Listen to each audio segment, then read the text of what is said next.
Well, hello. Guys, we're going to start like we do every week. Hello to our campuses, whether you're watching us in Racine or Kenosha or online.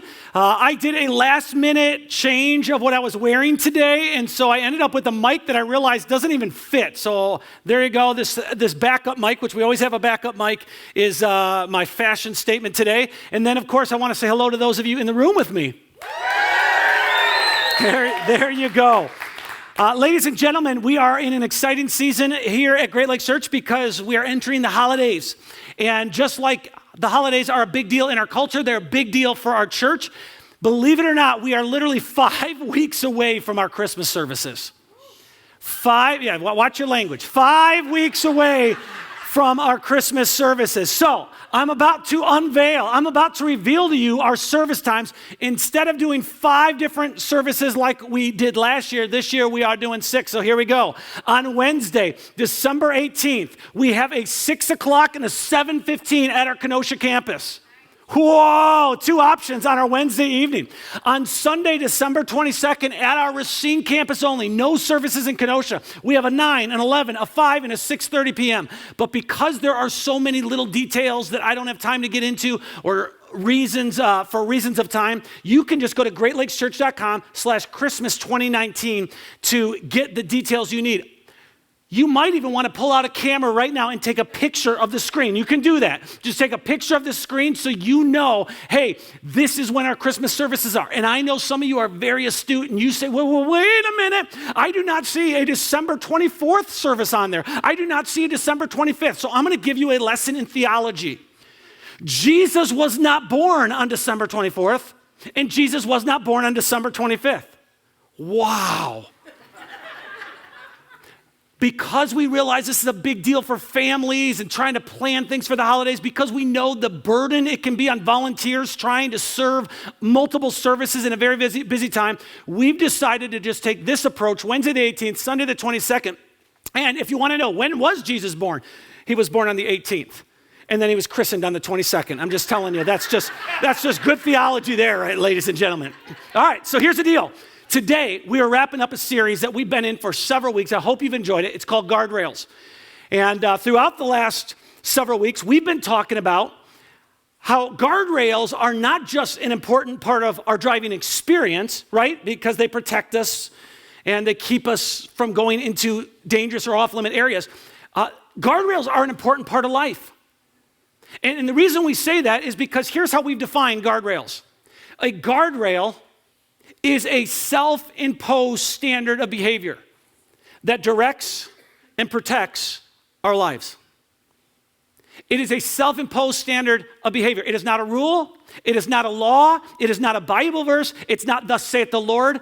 A guardrail is something that I personally choose. It's a choice that I make to make a matter of conscience. It's something I decide to implement in my life to keep me from straying too far in one direction or the other.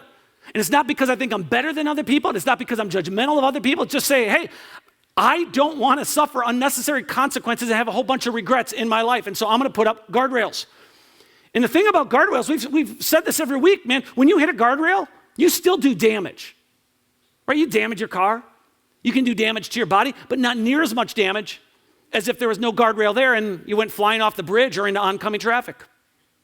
So 3,000 years ago, King Solomon of Israel writes these words. It's the key verse for our series. He says, a wise person, a prudent person foresees danger and takes precautions. The foolish, the naive, the simpleton goes blindly on and suffers the consequences. So if you want to be a wise person, that means you live life today with tomorrow in mind. If you want to get to the end of your life with as few regrets as possible, you need to take precaution. And that's what this entire series has been about. Now today, I want to kick off our talk by giving you a little riddle. And I'm just going to tell you, it shouldn't be that difficult, all right? I'm going to give you 3 things from my childhood, and I'm going to see if you can guess what those 3 things have in common. Here we go. Algebra, making my bed, and spinach. Hated them. Absolutely hated every one of them. Thought they were a total waste of time, right? Now, is there actually anybody who really genuinely, even at our campuses, can say, I love algebra? All right, come on, man. I didn't realize we had this many sick people. Algebra. If a train leaves New York going 75 miles an hour and someone else leaves Chicago, another train, it's like, I don't care. I honestly don't care. And that's why we have apps for that. And then, of course, when it comes to making bed, I had the argument growing up, and I'm sure many of you had the same kind of argument. It's like, I'm just going to get back into it in a little bit. And it just made sense to me, right? I still feel that way. And then when we got married, especially in the early years of our relationship, my wife feeling like, oh, it was the womanly thing to do. I know, so old school right there. But she felt like, oh, I need to make the bed regular. And so she'd make, and we get these arguments. It's like, we're not going to give a tour of our house, right? Nobody's coming into our bedroom. And even if they did come into our bedroom, I promise you nobody would be like, oh, the Nelsons, they're doing good. Look at 32 pillows on that bed. They are doing amazing. And so it's to me ridiculous. And then, of course, spinach, right? Seriously. Spinach, God made a lot of things. Spinach wasn't one of them. Okay, that wasn't one of his creations. I can promise you that. And growing up, the big argument adults would give, not just parents, but was like, well, if you eat spinach, you could be like Popeye. Popeye's got a crooked jaw and an ugly girlfriend. I do not want to be Popeye. All right, but it had these arguments. And the reason I even bring this up is because if we just had open discussion right now and we started talking about guardrails, I think there's a whole lot of people that would give great reason that they're against guardrails. Well, they feel like maybe they're a little judgmental toward other people. They're inconvenient, right? They're not necessarily something we have to do. They're unnecessary. I mean, any of us can make this argument. Well, I'm an adult. Who cares who my friends are? Dude, I'm a big boy. I'm not going to follow everything someone tells me to do. I'm not going to give into that kind of peer pressure. Right? Who cares how I manage my time? Who cares how I approach my work? Really, it's nobody's business how I manage my money. And so I'm just going to be very clear as we wrap up this series. You're right. And if you don't want to establish guardrails in your life, that's totally your choice. But if you want to be wise, if you want to protect yourself from making some of the destructive decisions that so many other people have made, then you need to put up guardrails. And today, we're going to wrap up the series by talking about one of the most important areas of life in which we need to do that. And that is with our heart. So 3,000 years ago, King Solomon writes this. He said, guard your heart above all else, for it determines the course of your life. Guard your heart above all else. So the heart, which Solomon is referring to, is obviously not our physical heart. It's this invisible, intangible thing inside of all of us that we know is there. Right? It's not our brain, it's not our nerves, it's not muscles. It's this thing that if somebody were to slice you open and gut you like a deer, they could not find it. They just wouldn't find it. But yet we know it's there. In fact, over 900 times in the different writings that make up our Bible, we come across the word heart or a reference to the heart. The heart is a big deal. We live from the heart. We make decisions from the heart. We love from the heart. We do relationships from the heart. We manage money from the heart. We parent from the heart. Everything we do originates somewhere inside of us. And if that is true, if that statement is true, then it would be wise for us to guard our hearts. So one day, 1,000 years after Solomon writes about guarding our hearts, Jesus is surrounded by a crowd of people. Now, there's religious leaders in the crowd, and they always had a way of kind of making their way through the crowds and kind of squeezing themselves through in order to kind of get to the front. And that's what happened in this particular instance. So they're at the front of the crowd now, and they are listening to Jesus, and they interrupt him while he's teaching. And here's what they ask. They says, why do your disciples disobey our age-old tradition? For they ignore our tradition of ceremonial hand washing before they eat. This is just an odd question. Like, we were noticing your disciples, they ate, but they didn't wash their hands. And so they says, why don't they follow our tradition? This was not about why don't they have good hygiene. Right? Nobody's going to argue having good hygiene. Nobody's going to argue the value of washing your hands. But the statement these religious leaders are making is about tradition.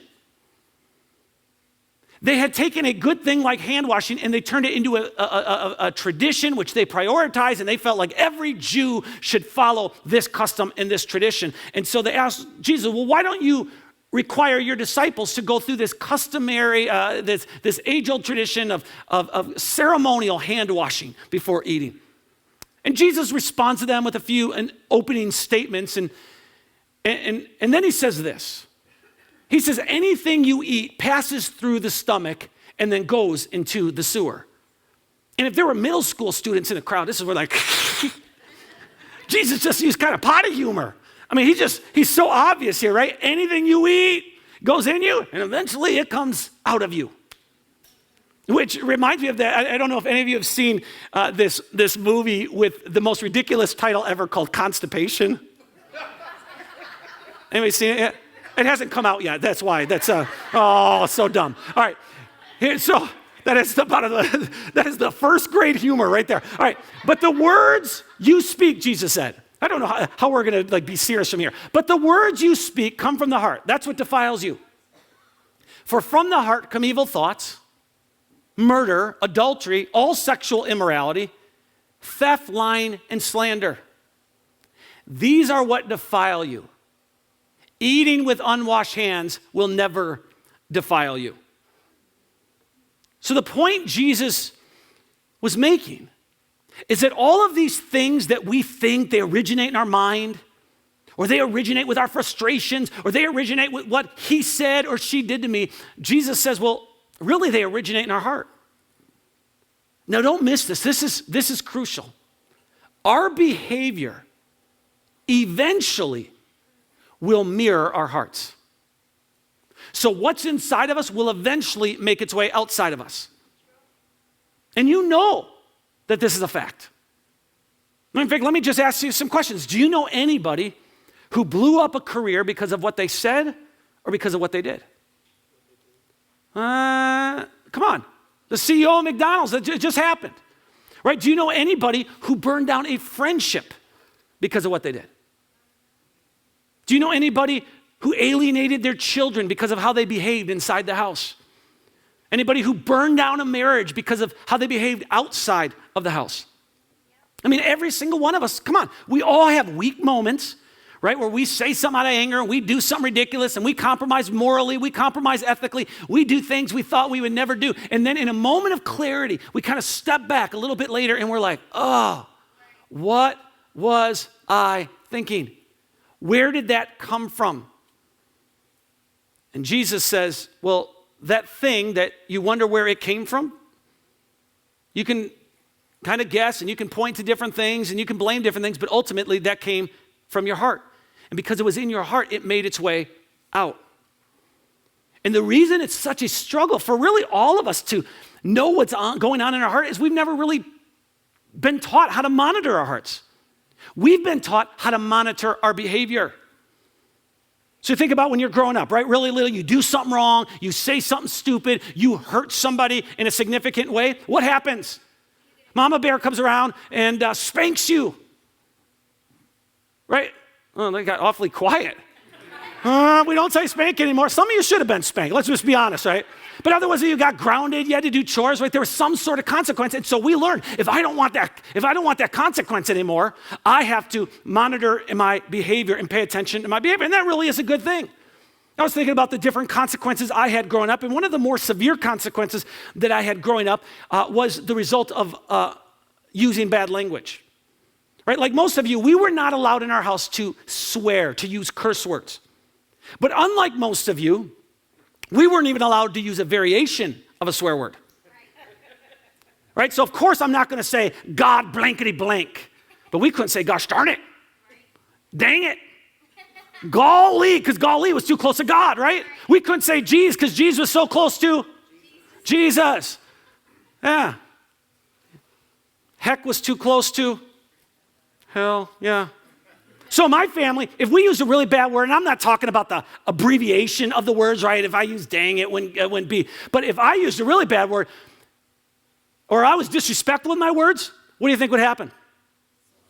Yes, had my mouth washed out with soap. And it wasn't taking a little bite of a bar of soap. It was the liquid crap. It was the whiskey of soap going into my mouth. And so I learned very early on that, hey, I better be careful with my words because I don't want soap going into my mouth. And whether it's being spanked or embarrassed or grounded or mouth washed out with soap, none of us want to experience consequences. So again, very early on, we learn to monitor our behavior. And what happens is as we get older, we continue to monitor our behavior. So like if I want to go on a first date, I better not say what I'm thinking right now. Right? I better not do what if I want to go on a second date, I've got to monitor myself. If I want to marry that girl, okay, I'm not going to let her see this side of me. If I want to stay married to them, right? If I want a job, if I want to keep a job, man, I've got to monitor my behavior. And let's be honest, that's a good thing. That is a good thing. But we spend so much time learning to monitor our behavior that very few of us ever take the time to monitor our heart. And when we allow our heart to go unmonitored for too long, eventually what happens is it becomes callous. And that's when people look at us and they start to make observations like, well, he's hard-hearted, right? He's got trust issues. That's when someone looks at you and is like, man, you'll never really get to know her because she's built up walls. She is cold, man. She is ice cold when you get to know her. And so the best thing that you and I can do to protect our hearts is to establish some guardrails. And there are 4 areas of the heart that historically have caused people the most damage. These are the 4 areas that when you watch the news, when you read a magazine, when you listen to a podcast, you see surface in story after story after story after story. And these aren't unique to me. These actually came out of a book written by Andy Stanley called The Enemies of the Heart. Here are the enemies he talks about: guilt, anger, greed, and jealousy. Guilt, anger, greed, and jealousy. When you feel guilt, when you feel anger, when you feel greed or jealousy anywhere inside of you, it is a red flag. It is a sign that there is something going on inside of you that needs to be addressed so that it does not make itself known outside of you. And so let me just tell you kind of the language of each of these areas, how you can identify it. Guilt says, I owe you. Right? When you're feeling this tension with another individual because you feel like, man, I owe them an apology. I did something I shouldn't have done. I crossed a line. I said something I should never have said. I offended someone. I stole from you. I lied to you. I hurt you. And now I owe you something. That is a sign that there is some guilt happening inside of you. Guilt creates tension in a relationship. It creates awkwardness and guilt, right? It's like when you're around somebody and you feel guilt, it's like you don't even want to look them in the eye. It's just this, you both kind of avoid the conversation because you know there's an elephant in the room, but nobody really wants to talk about it. And the reason we feel that way, and the reason we have guilt in so many instances is because we've taken something from the other person, right? When we lie to someone, what happened is we robbed them of the truth. We robbed them of the ability to make a decision knowing all the information.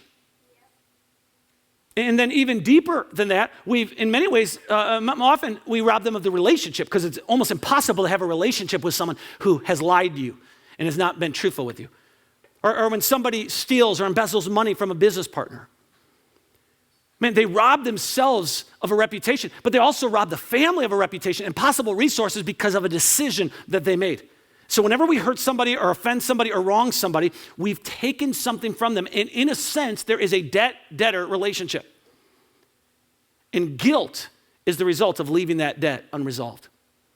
Now, anger says something different. Anger says, you owe me.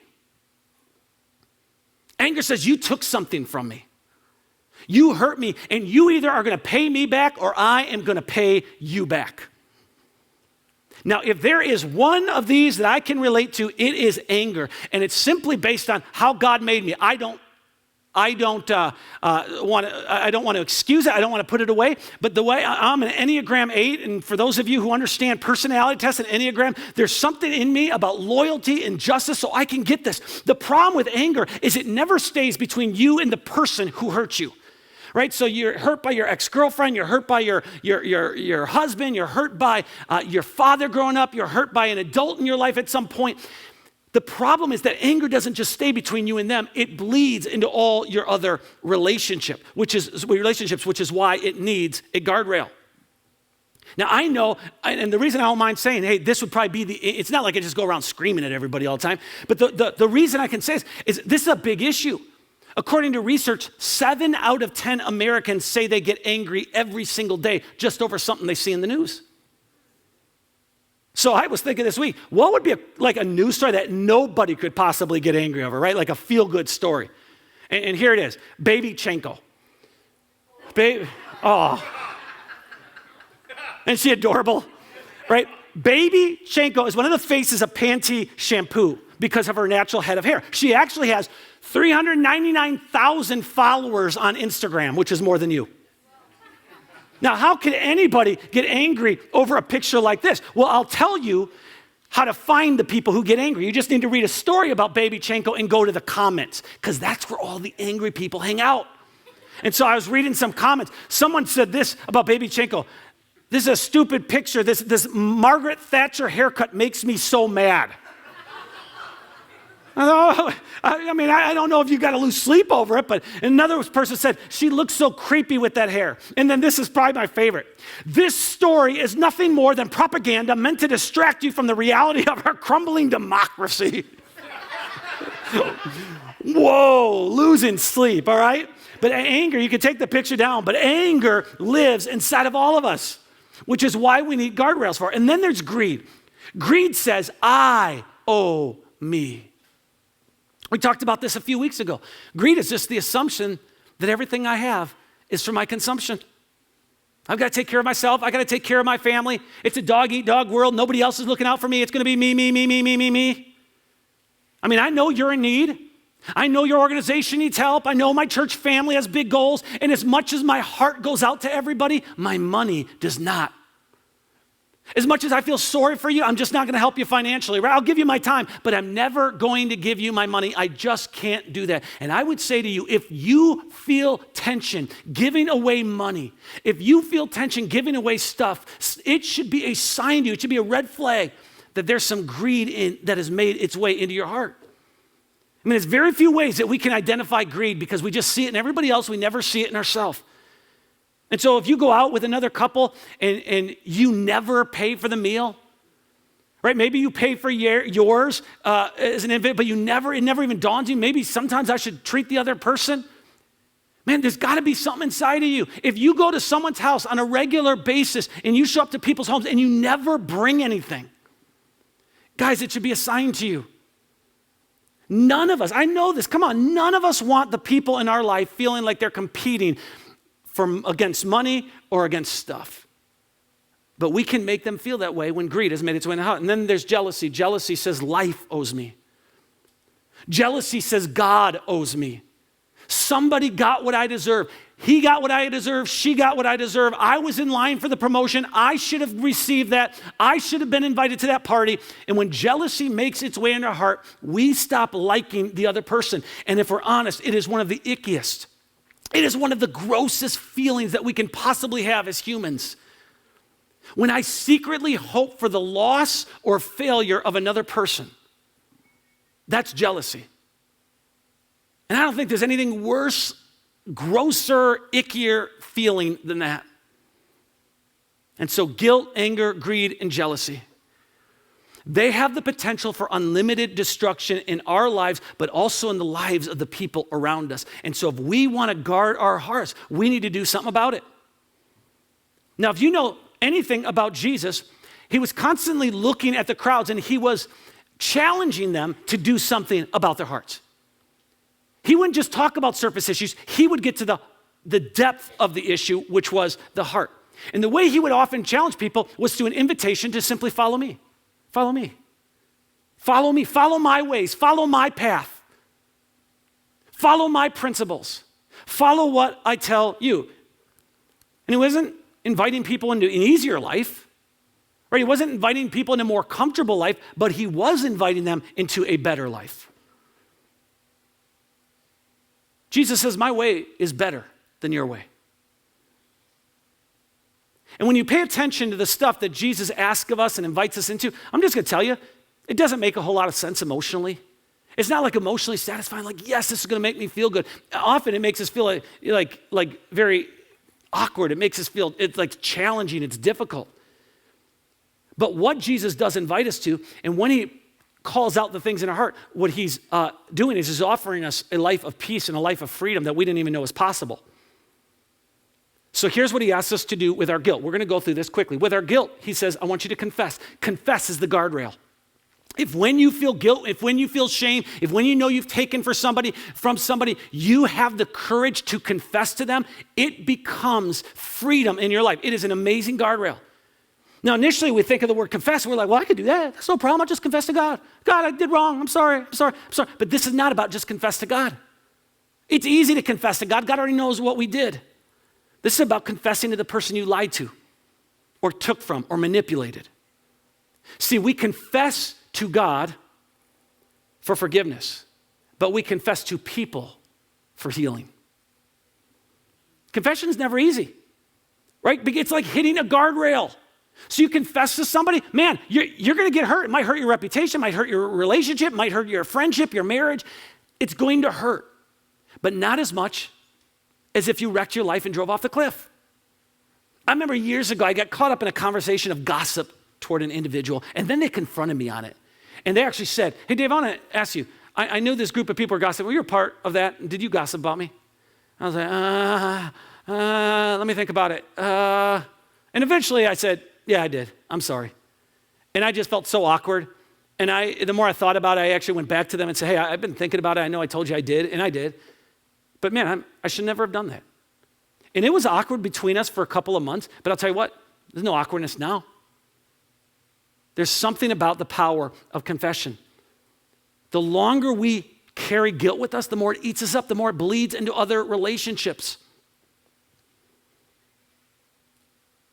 I don't like to apologize. Well, nobody does, right? It means we got to swallow our pride. And so my challenge to you is if you've hurt someone and you can identify who that person is, that you would have the courage to confess to them. And if you just know, I cannot do that, it is too much, Dave, it's too big of a step, then let me encourage you to do this. Find someone you love and trust and you know has your best interest in mind, and I want you to confess to that person. Say, I just need to open up to you about something. I can't go back to that person. It's probably not the smartest thing. I'm not ready for it emotionally, but confess to that person and have them genuinely pray for you. The biggest guardrail for the guilt that we feel in our life is confession. So the moment you start to feel that guilt, learn to confess it. James, one of the disciples of Jesus, says this. He says, confess your sins to each other and pray for each other so that you may be healed. So confession, I'm telling you, it's going to cause a little bit of chaos outwardly, but it will bring peace inwardly over time. And don't live your life with secrets, okay? Because when you live a secret, I wrote this down, people can't really love you. They can just love the version of you that they know. So that's what you do with your guilt. Now, what do you do with your anger? The word we all hate, forgive. And I feel convicted as heck, or I can't say heck, right? I feel convicted. It's like hell. But I feel even as saying this because I just know. Guys, I know how difficult this is. When you have anger, you have to identify specifically what was taken from you and determine you don't owe me anymore. Now, forgiveness doesn't mean we're going to be best friends. Forgiveness doesn't mean I can't put up boundaries. Forgiveness doesn't mean there aren't some natural consequences. Forgiveness doesn't mean we're going to pretend it never happened. Forgiveness at its very core says, I will not repay you for the evil you've done to me. Oh! Well, Dave, it just sounds like we're letting them off the hook. This is the craziest part. It's because we are letting them off the hook. That's why it's so difficult. But we're also letting ourselves off the hook because we're not carrying that into relationship after relationship after relationship. And we think it's just between us and them, but that anger carries with us everywhere. In fact, last year, a lady died by the name of Kathleen Demlow, and here's what her kids put as an obituary. It was obvious they had anger toward her. In 1962, she became pregnant by her husband's brother. Then they put the name and moved to California. All right, so just putting out this family business in front of everybody. She abandoned her children, Gina and Jay, who were then raised by her parents in Clements, Mr. and Mrs. Joseph Chunk. Now, she passed away on May 31st, 2018 in Springfield and will now face judgment. She will not be missed by Gina and Jay, and understand that this world is a better place without her. Anger that gets into your heart carries into other relationships, whether you believe it or not. Then there's greed. What do you do with greed? What's the guardrail against greed? It's pretty simple. You want to overcome the greed in your heart, you got to learn to give. I sense there's a little bit of greed inside me. Then listen, you need to write some big to you checks. Well, what's a big to you check? It's a check that's big to you. It may not be big to the person next to you, and it may not be big to the person in front of you. It's a big to you check. You want to deal with greed? I'm telling you, you get this stuff in your heart, you're like, ah! You write a big to you check, or you take something that's been just, you obsess over and you spend too much time worrying about and caring about, and it's like, kids, don't touch it, stay away from this. You take that thing that has control in your life and you sell it and you give the money to something meaningful. I'm passionate about this stuff, and if you've been around, you know this. It's because of a letter the Apostle Paul wrote in the first century to a young pastor. Here's what he writes. He says, teach those who are rich in this world, that's you and me. We're some of the wealthiest people who've ever walked this planet, whether you feel it or not. Teach those who are rich in the world not to be proud, not to trust in their money, which is so unreliable. Their trust should be in God, who richly gives us all we need for our enjoyment. As Americans, we have so much stuff for our enjoyment. Christmas is right around the corner, and I read this statistic that the average child has 71 toys. But this Christmas, they're going to get even more toys. Which is why, as kids, it's just so easy at a young age for this greed to get in our heart, and everything's about me, me, me, me, me. And so as a church, we're just constantly saying, how can we wrestle against this? How can we combat this in just a fun way, in just a healthy way? And so every year that we've done Christmas offering, it hasn't just been us, it's been our kids. We've said, hey, you can do this, you can bring this in. And so next week, our kids are going to learn about something called Kids Helping Kids. And it's where we're going to encourage our children to earn, not go ask mom, give me money, grandma, give me money. But we're going to ask our kids, would you ask your parents for ways to earn money around the house? And then would you buy some gift cards for families who've got a kid with cancer? Would you buy gift cards for our mentoring club, our Royal Family Kids Mentoring Club? And you'll hear about that through your kids. They'll have a little form that they'll bring home. But man, we want to include them. And it's why I unashamedly ask every single one of us, let's be committed to our Christmas offering this time of year. Let's write bigger checks. Let's give more money than we do at any other time of year. Our goal, yes, our goal is like, can we give away $151,000 plus this year? Because we want to at least match what we did last year. But even more than that, our goal is 100% participation, so greed is not making its way into our hearts. As Americans, we have to constantly fight greed and then jealousy. How do we beat the jealousy out of our hearts? What's the guardrail? Well, we celebrate. Because jealousy says life owes me or God owes me. And so if I want to put up a guardrail against it, I just have to decide no matter what happens in my life, I'm going to celebrate. It doesn't matter if it's a horrible thing. It doesn't matter if it's something I didn't want to happen. I'm just going to find a way to try to see the positive. It's impossible. Let me tell you, my grandpa died of cancer probably 11 years ago now. You would ask him in his final months, how are you feeling, Grandpa? Couldn't be better. Well, no, you could be better. But he chose to have that attitude. I have a buddy here in town who, when the market crashed in 2008, lost millions upon millions of dollars. And I asked him a couple years after some of this loss, I said, how are you handling all that loss? He said, I'm trying to rebuild the company and stuff. He said, but I've learned to even be more creative in how I'm able to give back to God. Like he said, God's been so good to me throughout my life, he doesn't owe me anything. And that was his attitude. There's something powerful when you get around people who just don't let the tough things in life, the unfair things in life, the things that happen with their health or with their kids, or things that nobody really deserves, but they just seem to not let those things get them down like everybody else. And so if you want to be a person who is not destroyed by jealousy, even in the most difficult times, you need to learn to celebrate what God's done in your life, and you need to celebrate what God's doing for someone you may not even like. So guilt, anger, greed, and jealousy, they can destroy you. And they can destroy the people closest to you. So Solomon writes, guard your heart above all else, for it determines the course of your life. Now, I hope this series has been life-giving to you. I hope that you are convinced of the value of establishing guardrails. I know most people don't live that way, but I know most people aren't going to ever put up a guardrail. But can I tell you this? I'm just going to be straight with you as a pastor. I talk with people every day. I email back and forth with people. I text people. You don't want the life of most people. You just don't. Too many people living with too many regrets and too many consequences for not putting up guardrails. God has better plans for you. He has a better life. So whether it's with your friends or your time or your work or your finances, whether it's with an issue going on in your heart, do yourself a favor and put up guardrails, because regardless of how much damage you've done to your life over the last 10 years or 20 years or 40 years or 50 years, your life can be better next year at this time than it is today.